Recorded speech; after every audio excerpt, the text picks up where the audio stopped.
Olá, meu povo do oitavo ano, tudo bem com vocês? Aqui quem vos fala é a professora Elaine Dark e hoje nós vamos fazer a correção do PET, olha, eu coloquei errado aqui, do PET 7 de História, oitavo ano, semana 3. E essas atividades se encontram entre as páginas 68 até a página 70, ok?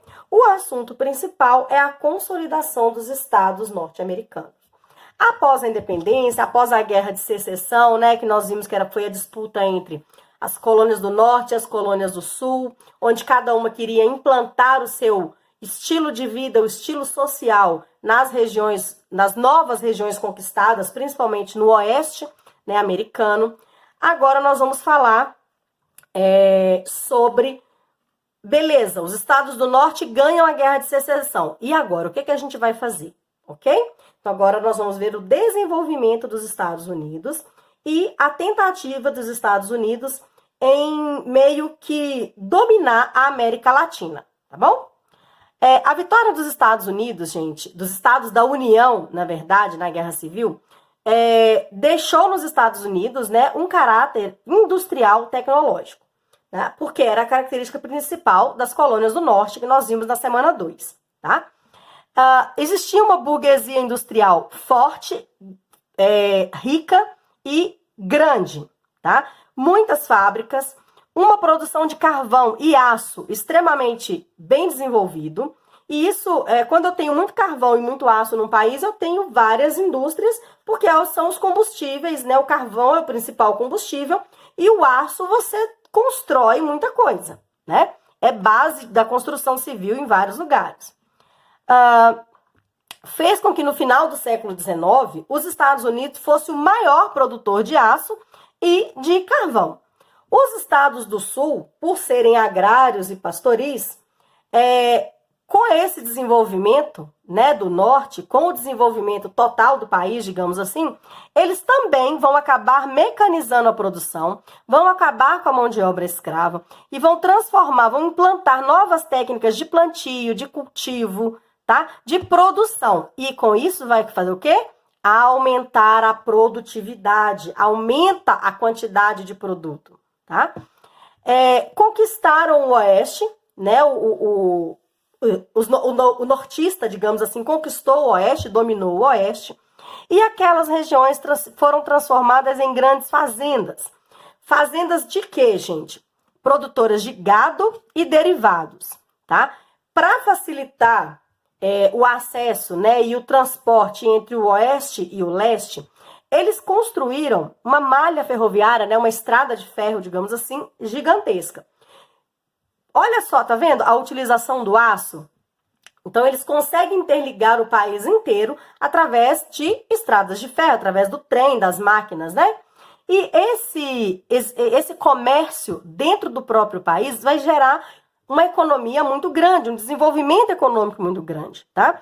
E essa malha ferroviária, ela transportava pessoas, carvão, produtos agrícolas e a própria história dos Estados Unidos, é lógico, né? Que é a construção, é a expansão do país para todas as partes daquele território, até então, né, não tão conhecido, porque assim como o Brasil, eles colonizaram a região do Atlântico, né? E só depois da independência, da Guerra de Secessão, é que eles terminaram de expandir o território norte-americano. Só que o território norte-americano, a gente sabe que ele é muito grande, né, geograficamente falando, e ele quer implantar as ideias de terra de liberdade, de oportunidades, né? Vem trabalhar aqui, no caso, que aqui você vai ter melhores oportunidades de vida do que ficando em seus países. O que vai acontecer? Assim como acontece até hoje, principalmente aqui no Brasil é clássico, muitos imigrantes europeus, mexicanos e asiáticos vão para os Estados Unidos. Hoje, do Brasil também é gigantesca a colônia brasileira nos Estados Unidos, em tudo quanto é lugar, né? É raro a gente ver uma pessoa que não tem um parente nos Estados Unidos, um amigo que mora nos Estados Unidos. A América Latina, gente, que é o nosso caso, ela meio que ficou, né, assim, tipo, O que vamos fazer? Vamos procurar realmente outras oportunidades. Então, a América Latina também resolve, alguns países, né, alguns latino-americanos resolvem também se mudar para os Estados Unidos. Mas, é o que eu costumo falar, essas oportunidades que tem lá por que elas existem lá, gente? Porque são tarefas braçais, normalmente são tarefas mais árduas, né, mais pesadas, digamos assim. Os salários não são tão bons, né? Por que eles não são tão bons, gente? Porque não são valorizadas. São empregos, são atividades que não são valorizadas, são profissões não valorizadas. Então, para quem está de fora, acha super bacana, né? Agora, para o americano, se essas vagas estão disponíveis, é porque eles não quiseram trabalhar, porque não era do interesse deles.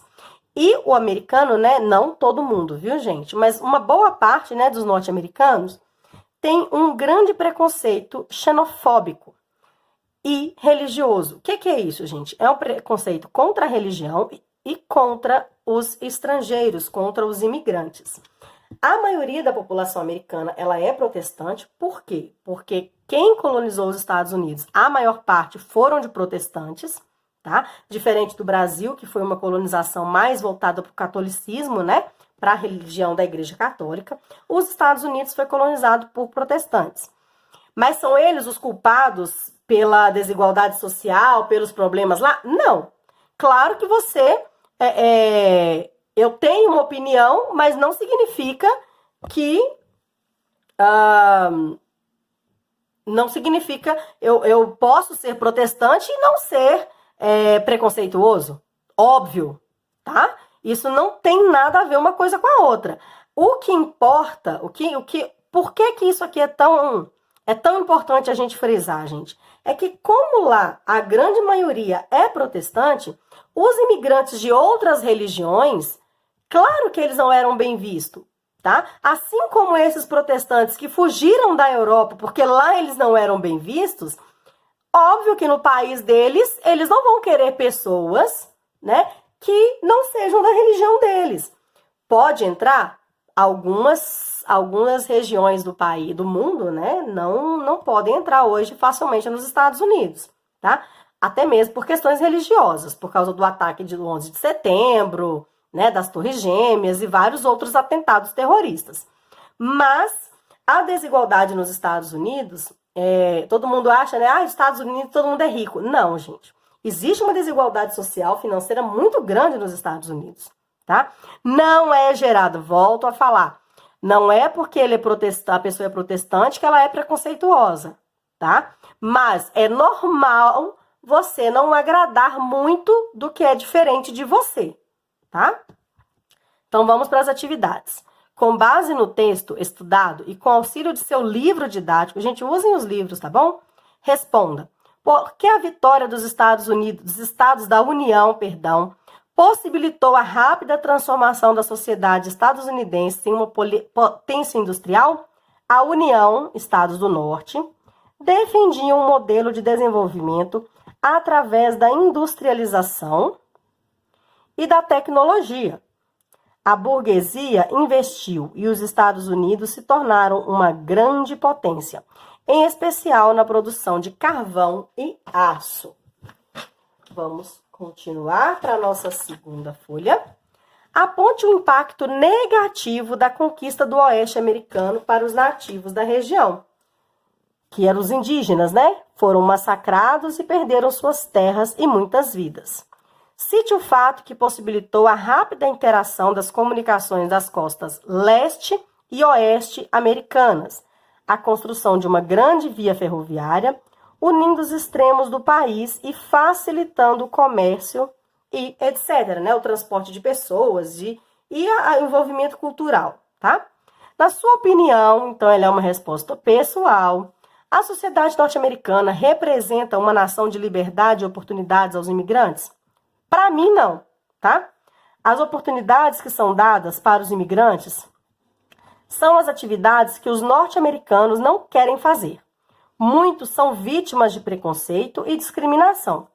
Se você quer se desenvolver, se esforce, tá? Aonde você estiver, no país que você morar, tá? Essa é a minha opinião. Claro que tem muitos brasileiros que vão para lá e conseguem conquistar muita coisa, uma coisa financeira, digamos assim. Sim. Por quê, gente?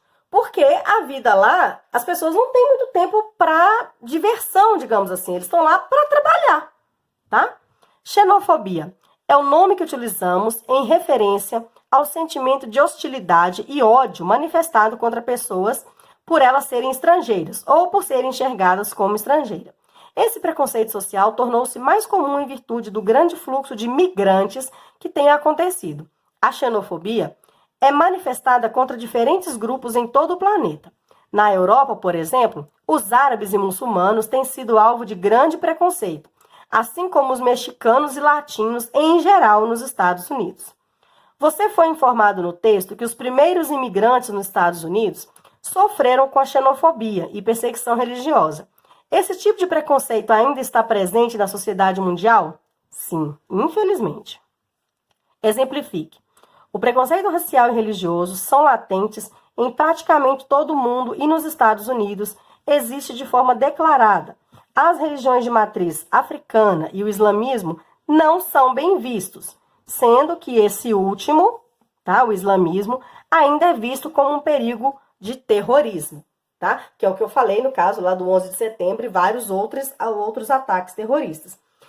A gente pode dar um outro exemplo também do assassinato, né, durante a pandemia aí, né, no começo do ano, do George Floyd, aquele americano, né, negro que foi morto por policiais brancos. É só mais um dos exemplos, tá bom? Então, encerramos por aqui a correção do PET 7, semana 3 de História. Se precisarem de alguma coisa, me procurem no aplicativo Conexão Escola e no nosso grupo de WhatsApp. Até a próxima, fiquem com Deus!